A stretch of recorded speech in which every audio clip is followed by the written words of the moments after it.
Muy bien. Eh, Empezamos entonces. La regulación de la función tiroidea es muy simple realmente. Eh, este, este control que existe en la secreción de la glándula, de las hormonas tiroideas por la glándula tiroides, se inicia en el hipotálamo, ¿no? En el hipotálamo, bajo el influjo del frío, que es el principal estímulo para la secreción de hormona liberadora de tirotrofina o TRH. Esta hormona liberadora de tirotrofina actúa en la glándula pituitaria anterior, en unos receptores, en un grupo de células que tienen receptores para TRH y que a su vez ante este estímulo inician la secreción de hormona estimulante de la tiroides, llamada también tirotrofina o le vamos a llamar nosotros TSH. Esta hormona actúa en la glándula tiroides y provoca una serie de cambios a nivel de la glándula, cuyo efecto final es el aumento en la producción de hormonas tiroideas, tanto T3 como T4. Las hormonas tiroideas, a su vez, aparte de actuar en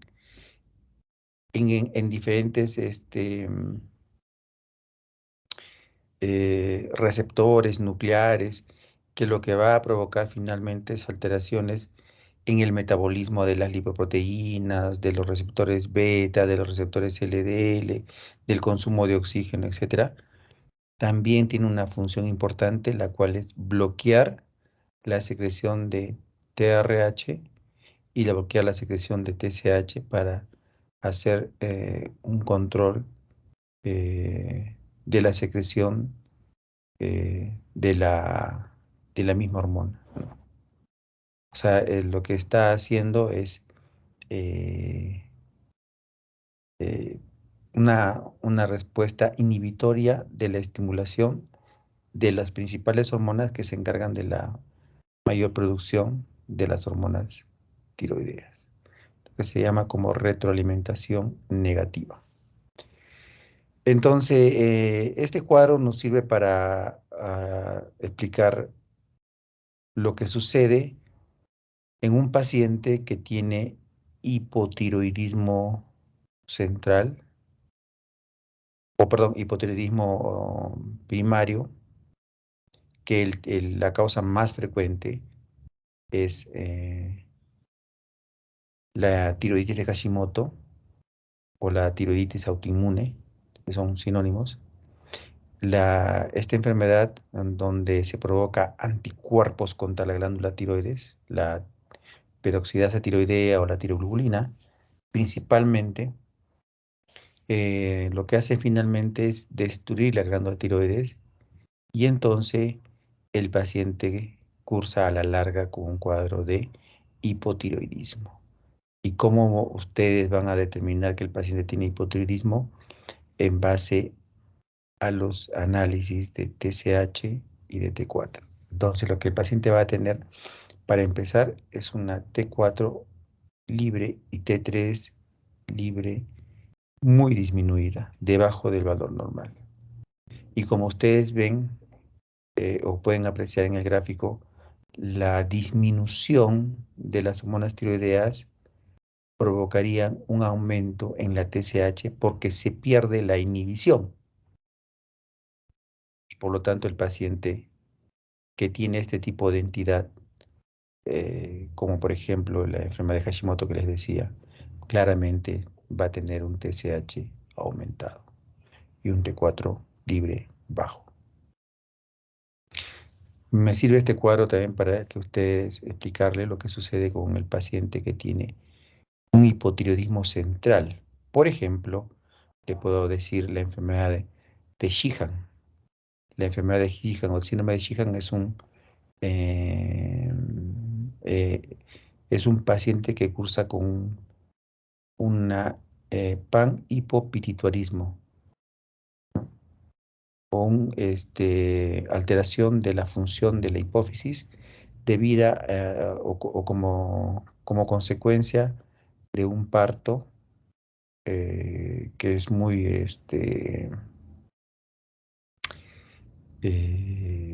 digamos que cursa con sangrado o con alteraciones hemodinámicas y que se describe, o describieron estos autores, que un grupo de pacientes cursan con una apoplejía de la glándula pituitaria.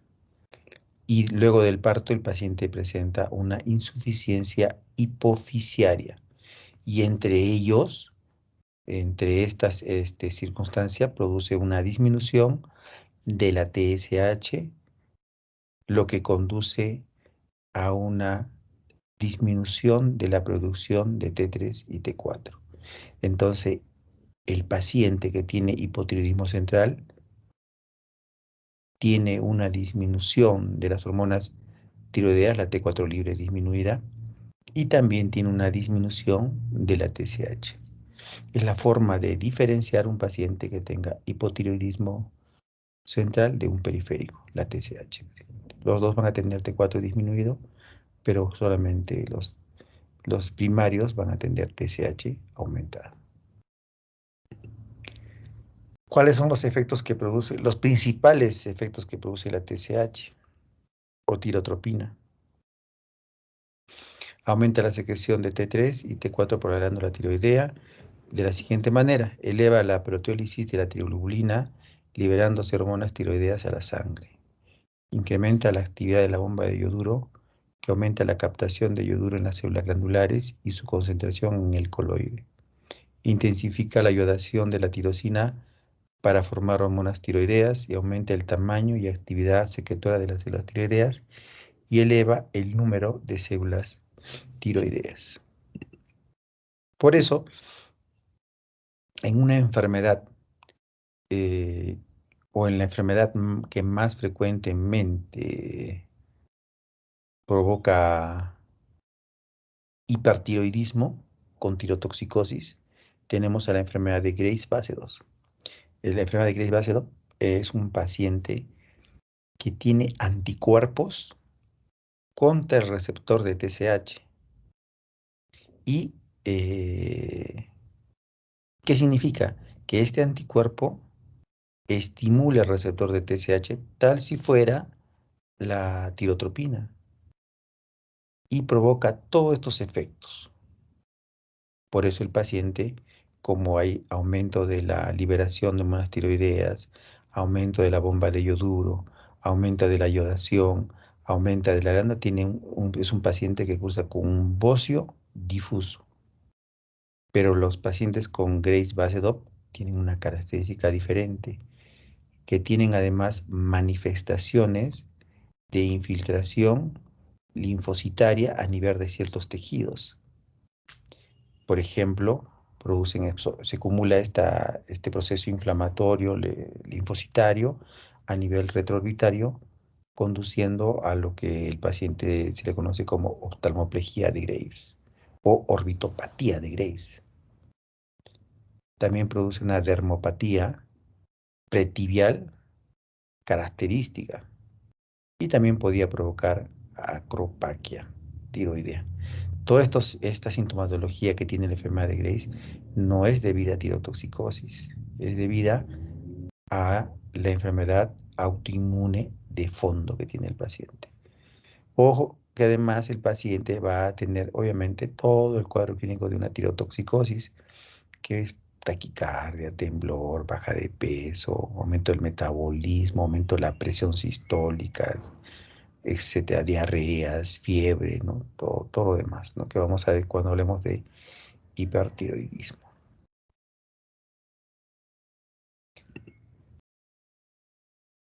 Uno de los estímulos que más aumentan la secreción de TRH y por consiguiente de la TSH es la exposición al frío, en un control fisiológico de la temperatura por los centros hipotalámicos. Entonces, cuando una persona se somete a una situación de, de disminución de la temperatura ambiental, por ejemplo, empieza a bajar la temperatura, etcétera, Uno de los que más se estimula es la TSH, la TRH, la TSH y aumento de las hormonas tiroideas para provocar un aumento del consumo de oxígeno y aumento de producción de calor por el organismo. Entonces, cuando un paciente tiene deficiencia de la hormona tiroidea, un hipotiroidismo, el paciente va a tener intolerancia al frío. Por eso uno de los síntomas es que el paciente anda de frío constantemente, ¿no? En todos los ambientes. Si hay un grupo de personas que está en un ambiente indicado y todas están eh, aparentemente sintiendo una temperatura normal, pero hay una persona ahí que está abrigada sumamente, ¿no? Claro que eso también hay pacientes que tienen como ya carácter eh, de su forma de ser, son friolentas, ¿no? Por eso no significa que un paciente que tenga intolerancia al frío tenga que ser hipotiroidismo, ¿no? Pero sí, si un paciente se acompaña de además de eso y de otros síntomas más, es una gran posibilidad considerar el diagnóstico de hipotiroidismo. Pero recuerden también que por más síntomas que pueda tener un paciente de hipotiroidismo, el diagnóstico es bioquímico. El diagnóstico del hipotiroidismo es basado en lo que hemos conversado al inicio de la primera lámina. Si es primario, aumento del TSH, disminución de la T4. Esa es la definición de hipotiroidismo. No puedes hacer no podrías tú hacer un diagnóstico de hipotiroidismo y de empezar un tratamiento sin considerar los niveles de TSH y de T4 libre, ¿no? No se puede hacer eso.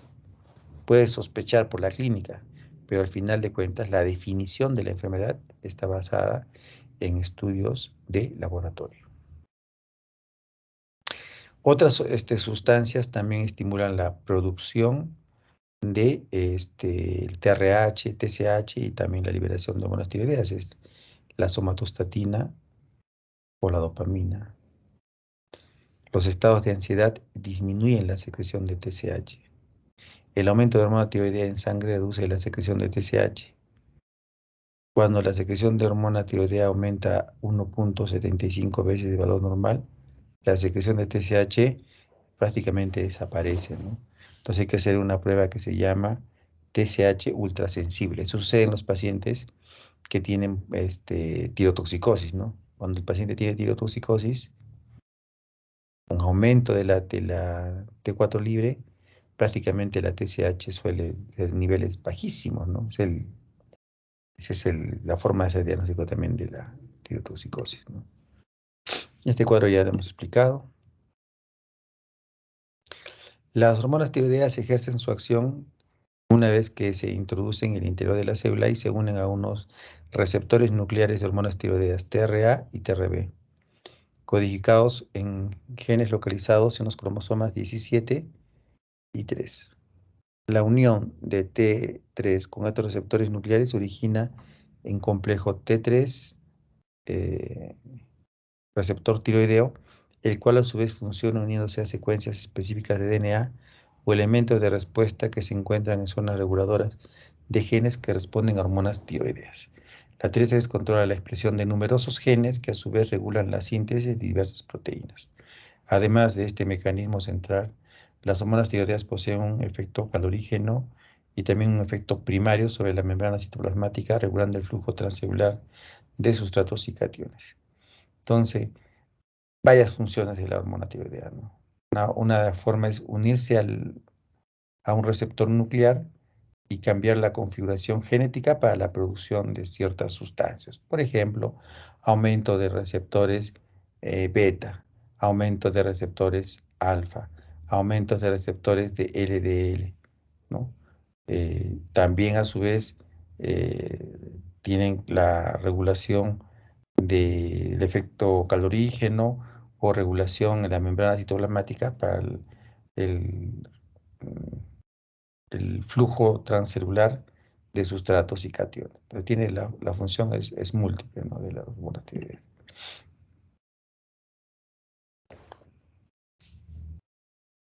A través de los citados mecanismos de acción de gran complejidad, las hormonas tiroideas activan el metabolismo energético, incrementando el consumo calórico, regulan el crecimiento y maduración de los tejidos y el recambio de prácticamente todos los sustratos, vitaminas y hormonas. Y entonces podemos decir que las funciones de la hormona tiroidea es aumentar el consumo de oxígeno en la mayor parte de las células del cuerpo, regulan el metabolismo de lípidos, de hidratos de carbono, tienen que ver con el crecimiento y maduración normales, el desarrollo y formación del sistema nervioso central. A nivel del tejido cardíaco tienen un efecto cronotrópico porque aumenta el número y la afinidad de los receptores beta-adrenérgicos. A nivel inotrópico aumenta los receptores de calcio, aumenta la proporción de cadenas pesadas de miocina. A nivel del tejido adiposo es catabólico, causando lipólisis. A nivel de músculo es catabólico, degradación proteica. A nivel del hueso tiene que ver con el crecimiento y desarrollo esquelético normal. A nivel del sistema nervioso central, desarrollo encefálico normal. A nivel del intestino, aumenta la velocidad de absorción de hidratos de carbono. A nivel de la lipoproteína, estimula la formación de receptores LDL. Los receptores LDL son una parte importante en el metabolismo del colesterol. Estos receptores de LDL se expresan en las células hepáticas y lo que hace es recoger las células que tienen aumento en la concentración de colesterol esterificado y luego puedan ser eliminados a través de la bilis o junto con la bilis. Cuando disminuye los receptores de LL, como por ejemplo lo que sucede en un paciente con hipotiroidismo, entonces el paciente tiene un aumento del colesterol malo, ¿no? Del LDL. Y eso se llama dislipidemia. Y la dislipidemia, que es un tema aparte enorme, puede ser primaria o puede ser secundaria. Dentro de las causas de dislipidemia secundaria tenemos la diabetes, el alcoholismo y el hipotiroidismo, ¿no? Estimula el consumo de oxígeno por los tejidos, también creo que ya lo dijimos. Una de las clasificaciones del bocio es un bocio difuso, como la enfermedad de Graves, nodular, como el bocio multinodular tóxico, y en tamaño 0 si no se ve ni se palpa, 1 no se ve pero se puede palpar, 2 sí se ve y también se palpa. En la palpación de la glándula tiroides hay que tener en cuenta básicamente la forma, el tamaño de descritos, su consistencia y la sensibilidad. La glándula normalmente tiene una textura parecida a la de goma, lo que le confiere una consistencia elástica a la palpación. No son normales las masas más duras en forma de nódulos o que puedan distinguirse de su textura habitual. La palpación no produce habitualmente dolor, aunque las personas pueden expresar una ligera molestia. Una palpación tiroidea dolorosa es anormal y se puede observar en pacientes, por ejemplo, como aquellos que cursan con tiroiditis, ¿no? La tiroiditis, que puede ser de diferente etiología, ¿no? Puede ser autoinmune, tiroiditis de Hashimoto, puede ser infecciosa por micoplasma, por virus, ¿no? Puede ser una tiroiditis infiltrativa por amiloidosis o por otra enfermedad infiltrativa. La palpación es mejor hacerla en el sujeto sentado, situándose el explorador primero por detrás y luego por delante y también por los lados. Vamos a describir tres técnicas de palpación de tiroides. La primera y tal vez la más usada y la más, aunque recomiendan los autores que hay que hacer la palpación, como ya dije al comienzo, el abordaje anterior y posterior, pero en la práctica muchas veces solo hacemos el abordaje posterior. El abordaje posterior, el paciente, el explorador se tiene que estar detrás de la persona, esta debe estar sentada con el cuello ligeramente flexionado para poder relajar un poco los músculos. Se realiza entonces la palpación de la tiroides utilizando la técnica de Kervain, que consiste en rodear el cuello con ambas manos, con los pulgares descansando sobre la nuca y los 4 dedos restantes hacia los lóbulos de cada lado. Entonces fíjense que el dedo pulgar está en la nuca, los otros dedos delante, pero aquí está haciendo una maniobra. La técnica de Kervain es esta. el explorador desplaza con una mano, en este caso está utilizando la mano izquierda, desplaza la tráquea hacia el lado contralateral. De esta manera, la tiroides de la mano derecha del explorador se expone mucho más y es más fácil de poder palparla, generalmente utilizando el índice, el dedo índice y medio.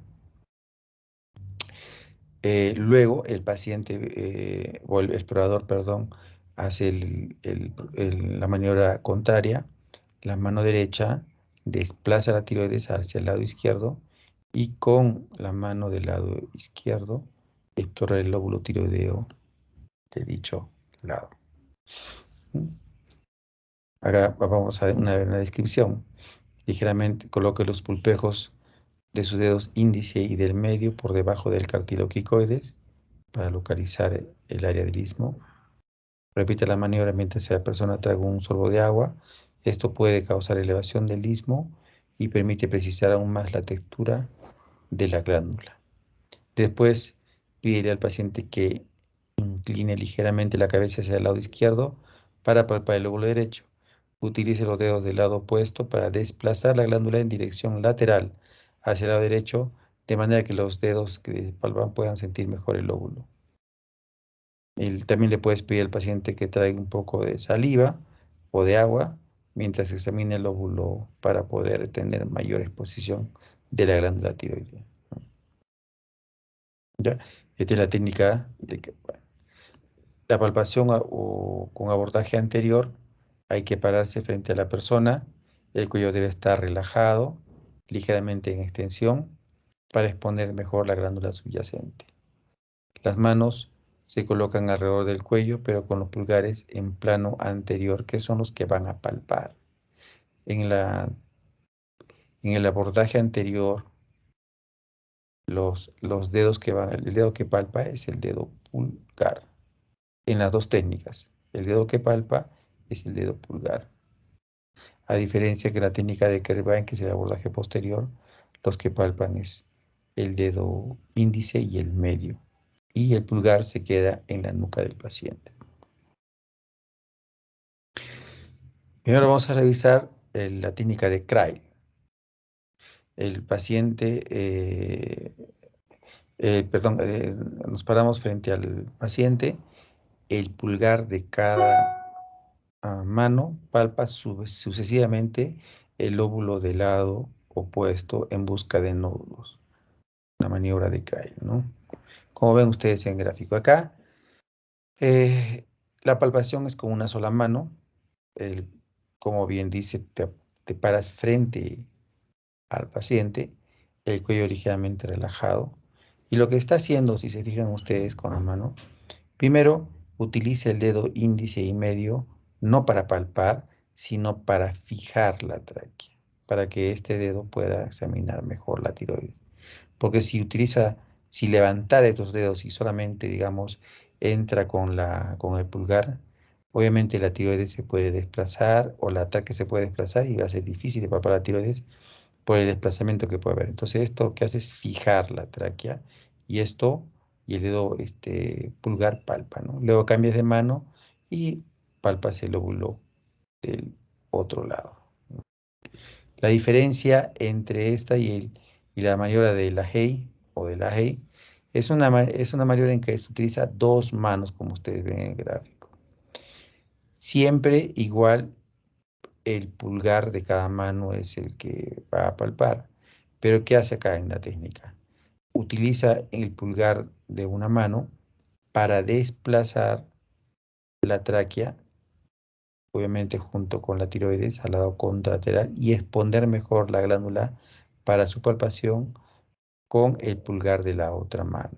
Y luego repite la maniobra, ¿no? Entonces aquí la maniobra es bimanual en la técnica del AGE y la idea es utilizar un pulgar para desplazar la tráquea y el otro para palpar. Entramos a hipotiroidismo. El hipotiroidismo, tienen ustedes acá la revista de donde sacar información. Es una patología común que causa deficiencia de hormona tiroidea. Debido a la gran variación y presentación clínica y ausencia general de síntomas específicos, por definición, el hipotiroidismo es predominantemente bioquímico.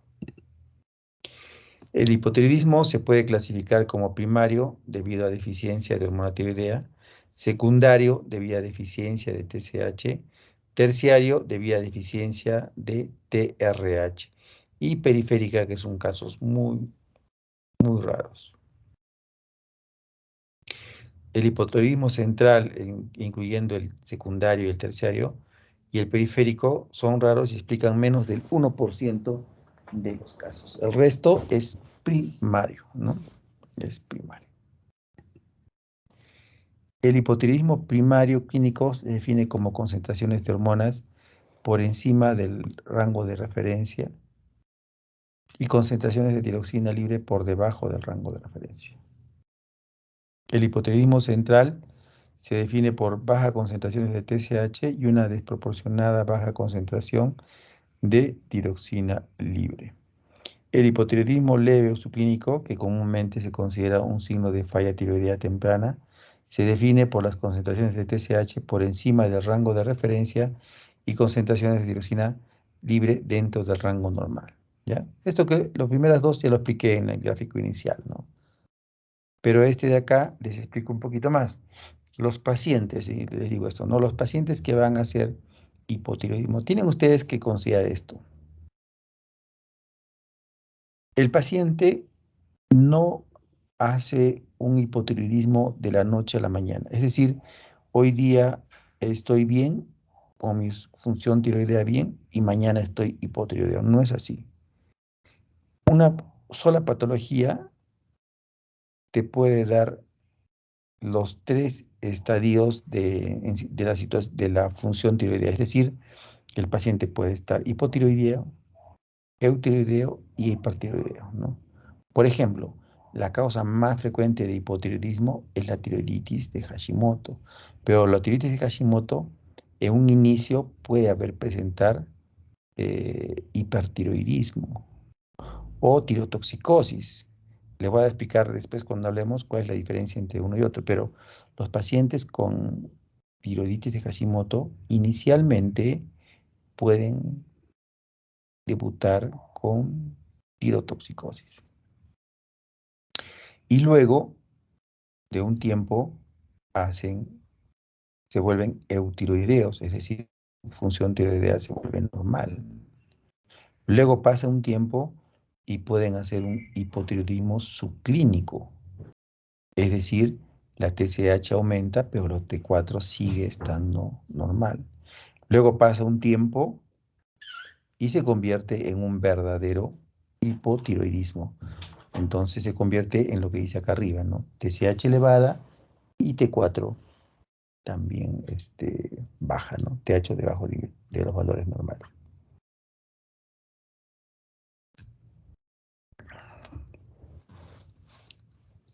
Entonces, eso es lo que sucede en la práctica, ¿no? Y también tengo, por ejemplo, la causa más frecuente de hipertiroidismo, que vamos a hablar más adelante, es la enfermedad de Graves. Pero la enfermedad de Graves, todos los pacientes, casi sin excepción, que hacen enfermedad de Graves, terminan siendo también al final hipotiroidismo. ¿Por qué? Porque en el manejo de la enfermedad de Graves, parte del tratamiento es el uso de yodo radioactivo. Y el yodo radioactivo destruye la glándula tiroidea. Y el paciente termina siendo hipotiroideo. Por eso el hipotiroidismo es tan frecuente, ¿no?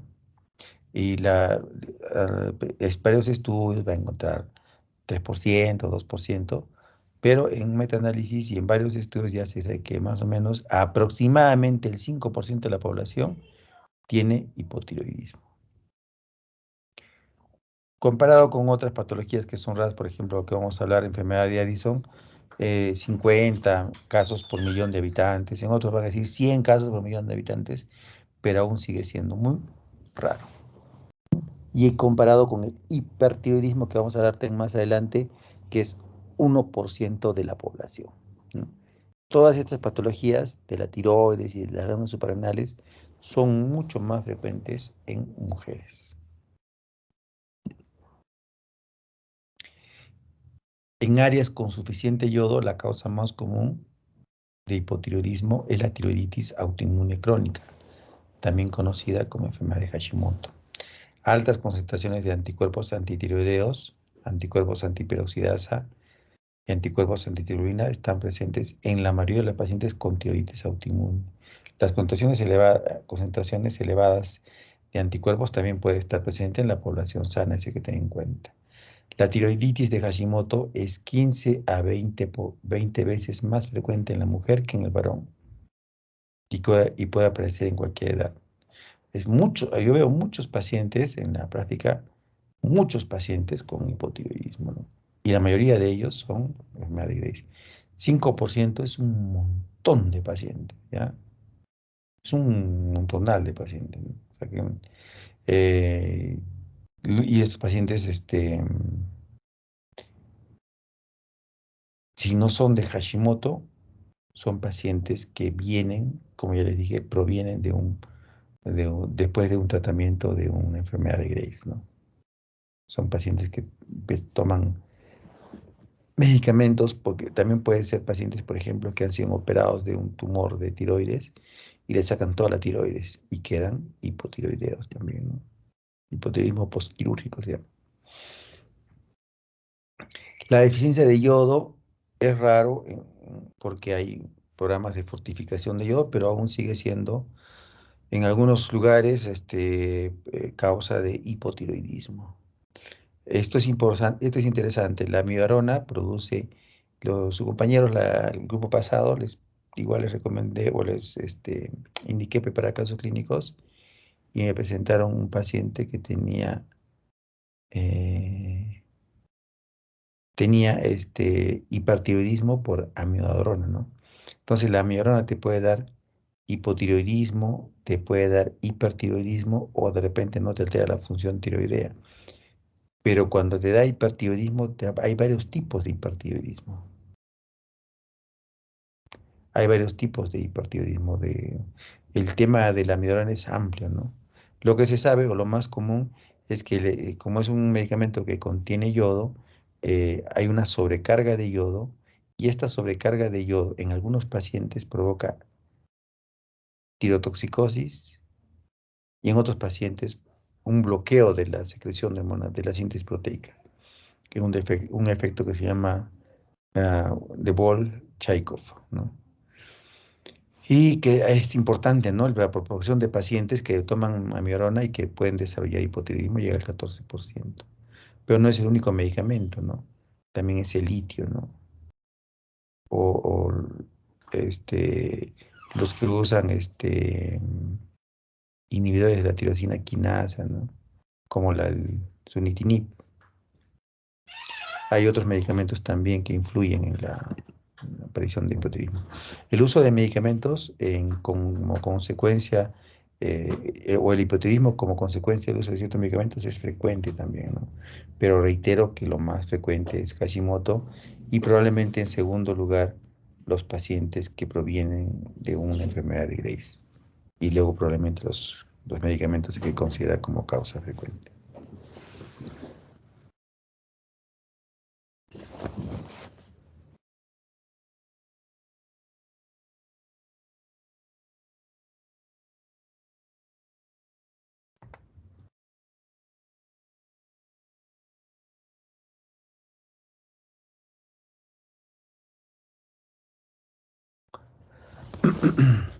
Acá, a ver,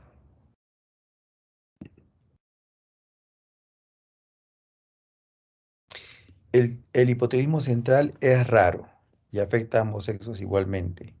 Se asocia más a menudo con trastornos de la hipófisis que con trastornos hipotalámicos, pero con frecuencia involucra a ambos. Más de la mitad de los casos de hipotiroidismo central son causados por adenomas pituitarios. Entonces, en pacientes con hipotiroidismo central es raro, pero cuando hay, considera los adenomas hipoficiarios como causa de ello. Otras causas de hipotiroidismo central diferentes a la del nódulo hipoficiario es una disfunción de la hipófisis o el hipotálamo debido a traumatismo craneal, apoplejía hipoficiaria, síndrome de Sheehan, que ya les mencioné algo, cirugía, radioterapia, genética, enfermedad infiltrativa, ¿no? Por ejemplo, la amiloidosis, ¿no? Te puede dar, ¿no? La hemocromatosis te podría dar también un cuadro de ese tipo. Una imagen de un paciente que tiene ausencia de vello axilar, que característico de un paciente con un hipopiritualismo. Esto es raro. El hipotiroidismo consuntivo, causado por una expresión aberrante de una enzima que inactiva la hormona tiroidea, ¿no?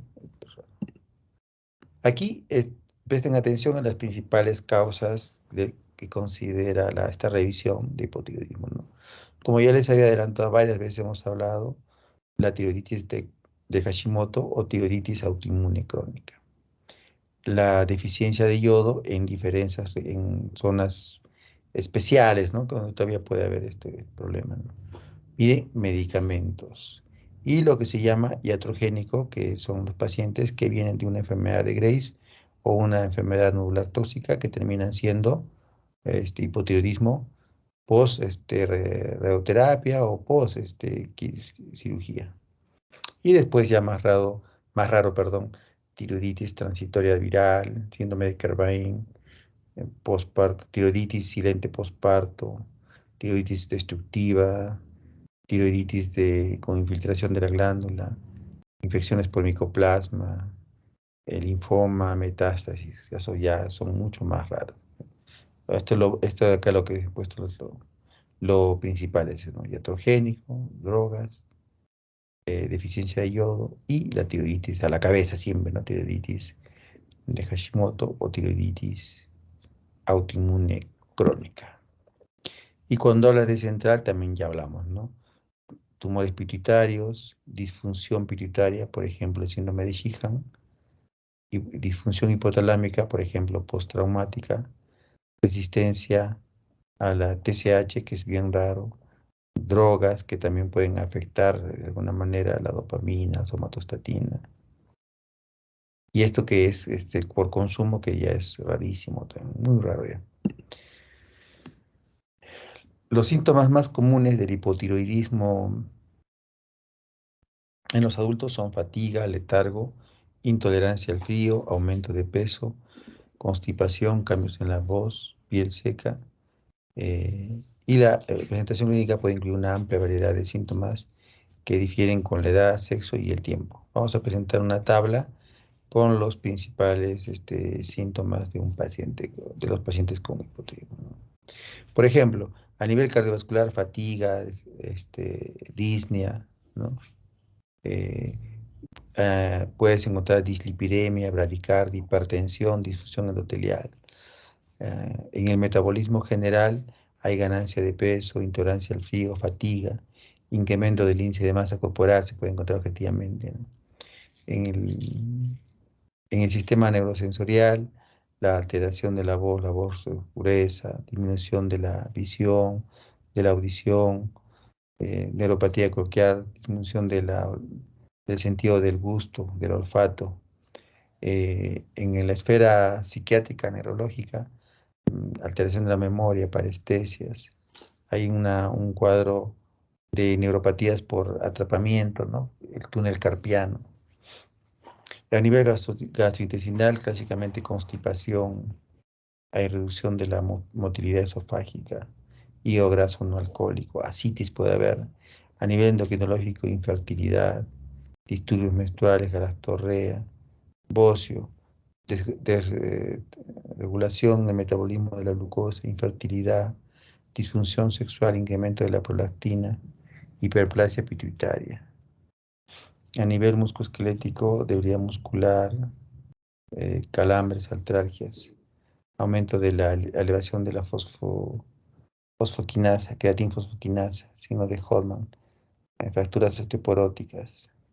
A nivel hematológica, sangrado, fatiga, anemia leve, enfermedad de von Willebrand adquirida. A nivel de la piel, piel seca, pierde de cabello. la alopecia areata puede haber.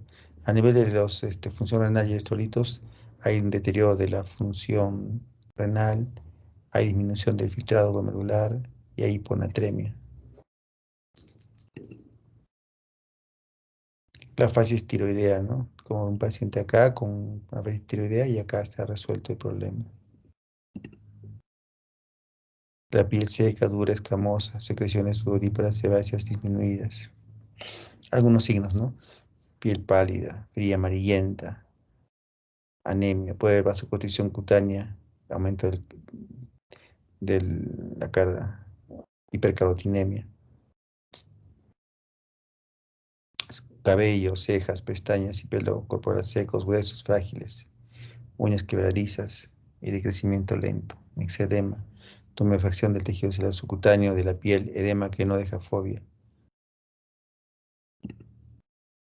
Eh, Hay pérdida de la cola de las cejas, hay macroglosia, anemia, aumento del colesterol total, del colesterol LDL, de los triglicéridos, hiponatremia dilucional, aumento de la CPK y de la TGO. Puede haber una ecografía mostrar una tiroides atrófica homogénea con disminución de la perfusión.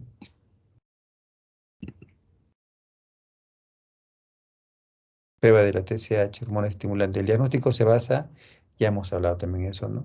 En un aumento de la TSH y una disminución de la tiroxina libre.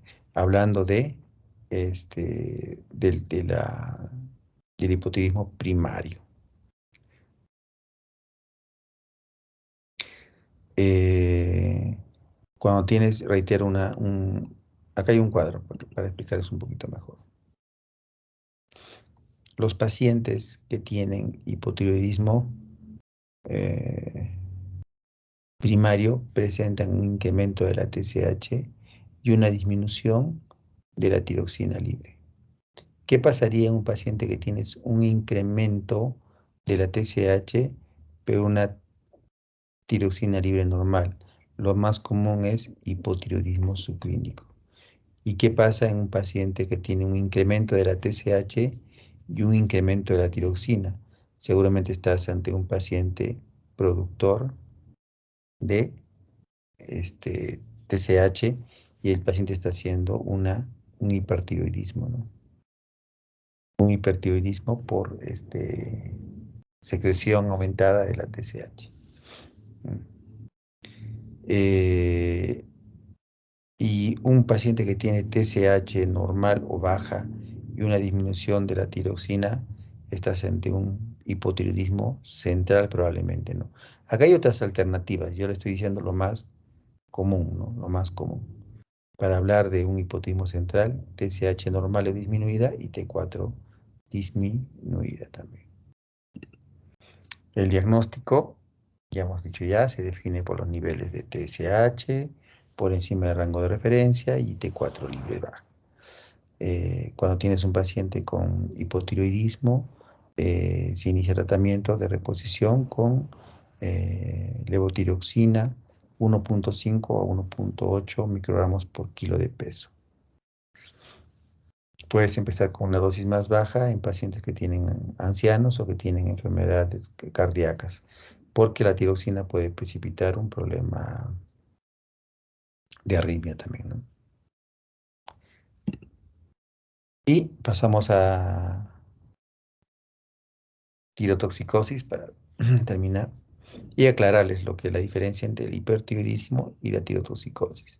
Cuando hablas de tirotoxicosis, hablas de un conjunto de manifestaciones clínicas caracterizados por la presencia de un exceso de acción de hormona tiroidea y es consecuencia de concentraciones inapropiadamente altas de hormona tiroidea. Los pacientes con tirotoxicosis pueden cursar con hipertiroidismo o sin hipertiroidismo. Lo que sucede es que el paciente está teniendo síntomas por exceso de hormona en la sangre. Es lo que quiere decir la tirotoxicosis.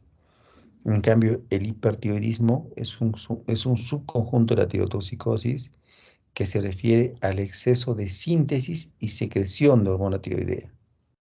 ¿De acuerdo? Aumento de síntesis y de secreción. Entonces, por ejemplo, un paciente que tiene una infección de la glándula tiroides por una bacteria, una tiroiditis por micoplasma, por decir un ejemplo cualquiera. Este paciente tiene tirotoxicosis, pero no tiene hipertiroidismo. ¿Por qué? Porque no hay un exceso de síntesis de hormona. Simplemente la glándula, como está inflamada, libera mayor hormona de la sangre. Se libera mayor hormona y el paciente sufre los estragos de esta liberación: taquicardia, palpitaciones, temblor, diarrea, baja de peso. A diferencia de un paciente que verdaderamente hay aumento de secreción, por ejemplo, la enfermedad de Graves. Como ustedes saben, la enfermedad de Graves, el paciente es una enfermedad autoinmune que empieza a producir anticuerpos anti-TSH, antirreceptor de TSH, perdón, y estos anticuerpos estimulan los receptores de TSH y la glándula tiroidea empieza a trabajar más, a iodificar más, a aumentar la tiroglobulina y hacer finalmente a aumentar la síntesis y secreción de hormona tiroidea. Los dos pacientes van a tener un cuadro clínico parecido, pero va a haber una gran diferencia. ¿Cuál es? En el paciente con hipertiroidismo, con tirotoxicosis y además hipertiroidismo, requieres un tratamiento para disminuir la secreción.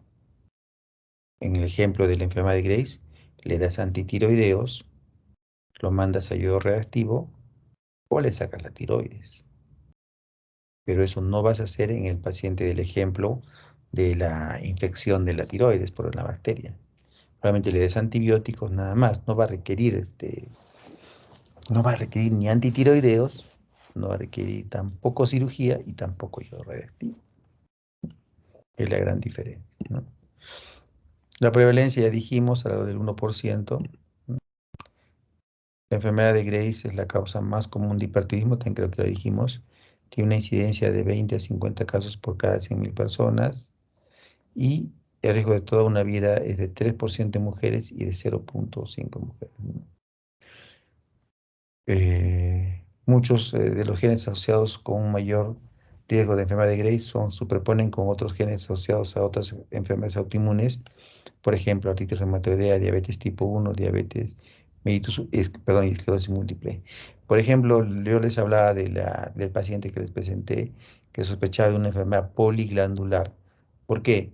Porque tenía enfermedad de Addison. Aunque cuando hablemos de enfermedad de Addison van a darse cuenta que eh, para el diagnóstico probablemente faltaba considerar algunas pruebas más que no se hizo porque no tenía a disposición el laboratorio, ¿no?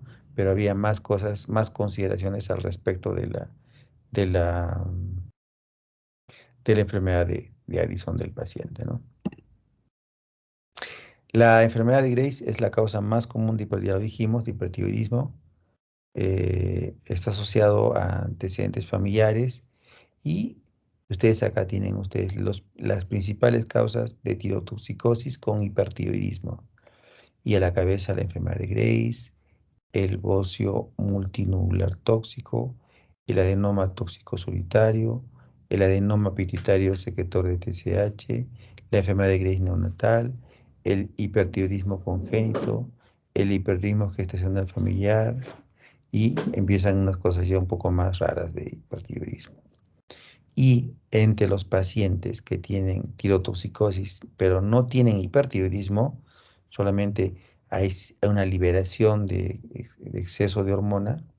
Tienen, por ejemplo, la tiroiditis postparto silente, la tiroiditis subaguda, la tiroiditis inducida por droga, la tiroiditis infecciosa aguda, la tiroiditis por radiación, ¿ya?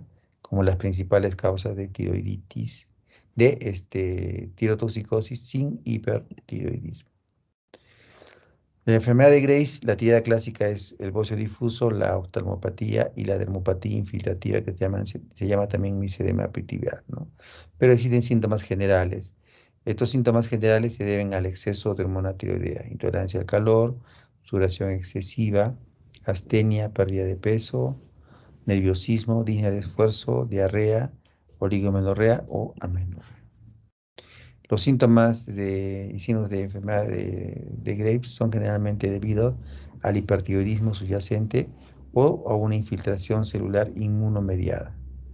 Las manifestaciones más comunes son la pérdida de peso, la fatiga, palpitaciones, temblor y bocio. Se observa fibrilación auricular en el 10% de individuos mayores de 60 años, mientras que un bocio palpable es más común en aquellos menores de 60 años. La orbitopatía o osteopatía de Graves ocurre en el 25% de los pacientes con enfermedad de Graves. Sin embargo, la afectación ocular subclínica con agrandamiento extraocular puede aparecer radiográficamente en el 70% de los pacientes. Ocurre retracción de párpado, exoftalmos, disfunción muscular extraocular y dolor ocular como las manifestaciones más comunes de la enfermedad de la oftalmoplegia de Graves.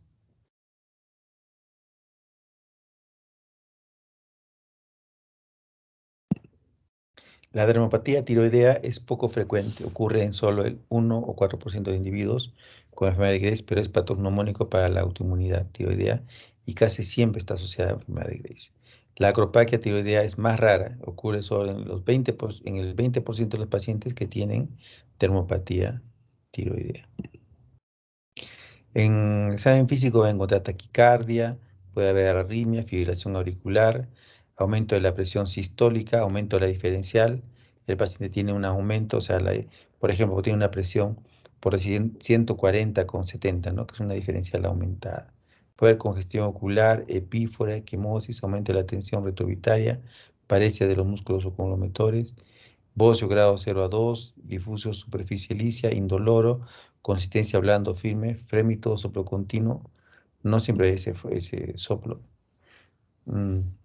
La enfermedad de Graves se debe sospechar en hallazgos clínicos de tirotoxicosis combinada con hipertiroidismo bioquímico, TSH sérica baja y tiroxina libre alta, o también la T3 alta. Si hay signos patognomónicos como el bocio difuso con orbitopatía o dermopatía acropaquia, no se requieren más pruebas para establecer el diagnóstico. En ausencia de estos signos patognomónicos, se requiere solicitar el anticuerpo antirreceptor de TSH, que tiene una alta sensibilidad y una alta especificidad para la enfermedad de Graves. La captación de yodo radioactivo es normal o está aumentado con distribución difusa en el escaneo. También puede confirmar el diagnóstico y distingue la enfermedad de Graves de otra causa de tirotoxicosis. Tiene una imagen acá de una captación difusa, ¿no? Del escaneo eh, de un estudio de captación de yodo radioactivo. Tratamiento. El objetivo del tratamiento está enfocado en el control de los síntomas y el tratamiento del hipertiroidismo subyacente. La mayoría de los síntomas se deben a sobreestimulación de los receptores adrenérgicos beta, por lo tanto, es el pilar el control de los síntomas. Lo que se utiliza es un beta bloqueante, pues propanolol, atenolol u otro beta bloqueante, no selectivo, ¿no? Entonces, porque no solamente estos beta bloqueantes no selectivos ayudan a los síntomas en relación a bloquear los receptores beta, sino también hay una disminución de la conversión periférica de T4 a T3. Y como ya saben ustedes, el T3 es el que produce o el que induce al ingresar dentro de la célula los principales síntomas del exceso de hormonas tiroideas. En una tormenta de tiroides, los glucocorticoides también se usan para este propósito. Dice. Aquí tienen un esquema de tratamiento, ¿no? Que hay, digamos, tres: los antitiroideos, la yodo radioactivo y la cirugía tiroidea. La, los antitiroideos lo que hacen es bloquear la, eh,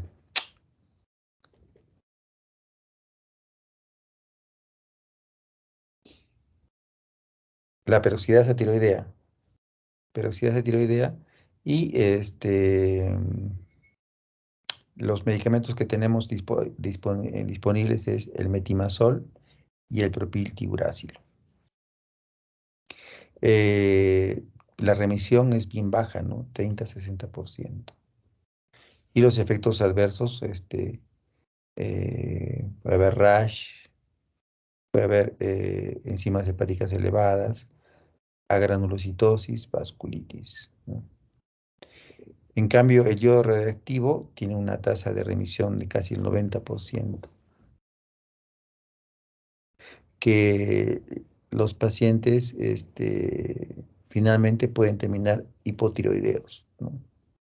Y la cirugía, que tiene una remisión del 100%, y aquí, por ejemplo, en la cirugía puede haber problemas con que el paciente no solamente puede quedar con hipotiroidismo, sino queda con hipoparatiroidismo, porque las hormonas paratiroides muchas veces son retiradas junto con el tejido tiroideo, y el paciente presenta pues las manifestaciones de un hipoparatiroidismo, como pues, son hipocalcemia, tetania, ¿no? A ver. Entonces, el tratamiento, digamos, si sacamos cuenta de los tres, el que se utiliza más en la práctica es el yodo radioactivo, ¿no? Porque este tiene muy baja remisión. Sin embargo, tú puedes, o sea, tú puedes en el manejo del paciente iniciar antitiroideos, el paciente. Inicias antitiroideos, inicias sintomáticos como los beta bloqueantes y el paciente mejora mucho, y luego ya el seguimiento lo mandas a endocrinología para que considere probablemente yodo radioactivo, ¿no? Si tiene alguna contraindicación, como por ejemplo que el paciente está gestando o lactando, puede ser sometido a una cirugía el paciente. O tiene alguna otra indicación de cirugía, ¿no? Hasta aquí. Mañana hacemos la otra parte, ¿ya? Si tienen alguna pregunta.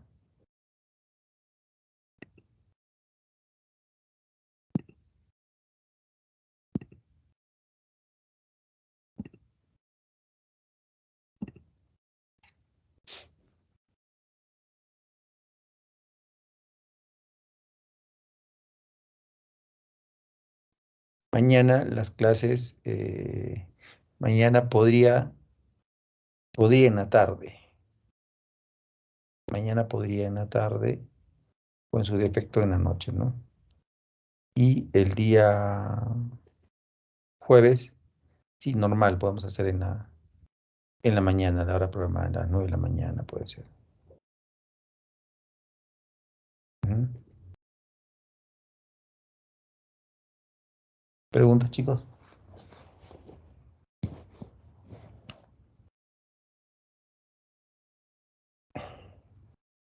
Eh, doctor, mañana en la tarde se podría hacer a las 5. Sí, claro que sí. Mejor aún porque si ustedes comprenden, ¿no? Que, por ejemplo, yo he trabajado todo el día, he estado desde la mañana hasta la noche y ya estoy un poco cansado también, ¿no? A esta hora para hacer la clase. Por eso ustedes me dicen a las 9 y les digo, no, un poco tarde, las 9, ¿no? Por lo mismo que, pero me parece mejor. Si todos pueden, perfecto, a las 5 de la tarde. Ya. Sí, Mañana hacemos doctor, mañana podría ser a las 5. de lo que es glándula suprarrenal. Y recuerden que ustedes ya pueden ir preparando los casos clínicos para el día jueves, ¿no? Que van a presentar. Y mañana les paso esta revisión que estoy haciendo para que ustedes también la lean un poco. Y obviamente pues, ustedes pueden leer de otra bibliografía, no hay problema, ¿no? Pero normalmente yo les pregunto las cosas. Yo siempre pregunto cosas que yo no los voy a sorprender con cosas que no les he dicho, ¿no? Les voy a preguntar las cosas que hemos conversado, ¿no? Y ustedes tienen ahí también para que busquen la biografía de dónde sacaba la información. Siempre les entrego también para que ustedes revisen eso. ¿Ya? ¿Alguna pregunta del tema? Eh, doctor, el caso clínico que vamos a exponer puede ser de cualquier tema que usted nos ha explicado, ¿verdad? Sí. ¿O hay algún tema en específico? Traten de no repetir, porque el grupo pasado, como ustedes buscan esto en internet, Me presentaron dos casos clínicos igualitos, igualitos, ¿no? O sea, no me tienen, por ejemplo, ustedes para presentarme enfermedad de, como les he dicho ayer, creo, ¿no? Pueden hacerme un caso clínico de enfermedad de Addison. No hablar mucho de enfermedad de Cohn, pero pueden presentar un paciente con enfermedad de Cohn, ¿ya? Puede ser una enfermedad de Cushing, puede ser un paciente que tenga una tiroides de Hashimoto, una enfermedad de Graves, un síndrome de Sheehan, un paciente con un adenoma hipoficiario, cualquiera de estas patologías, son un montón de patologías. Montón. Yo estoy tocando los temas en general, no frecuentes, pero hay un montón más ahí para que ustedes puedan saber. Y al final, la forma en que ustedes, en qué sentido, por ejemplo, me parece interesante, ¿no? Ustedes presentan un caso clínico de una patología de las que he mencionado y hacen una pequeña revisión del tema, ¿no? Y todos aprendemos un poco más, ¿no? Del tema, ¿no? Por ejemplo, su compañero me presentó un caso interesante de un paciente que tenía hipertiroidismo por amiodarona y habían encontrado la clasificación, ¿no?, de los pacientes que hacen hipertiroidismo, ¿no? Hay una clasificación y habían encontrado que el paciente, de acuerdo a los estudios, tenía este tipo, ¿no? Por decirlo, ¿no? Y esas cosas, siempre si uno presta atención, son cosas que te sirven al final, ¿no? Porque yo no podía, por ejemplo, ponerme a hablar de hipertiroidismo por amiodarona y pues playar, no, no se trata tampoco de eso, pero ya cuando ustedes desarrollan un tema, vamos ampliando nuestro panorama sobre las enfermedades endocrinológicas. ¿Ya? Doctor, Ah, sí. consulta, los grupos, ¿usted los va a formar o va a ser libre? Normalmente yo los dejo para que ustedes se junten, ¿no? Ahorita no tengo problemas con eso. Pero si ustedes tienen alguna situación, me avisan para yo organizarlos.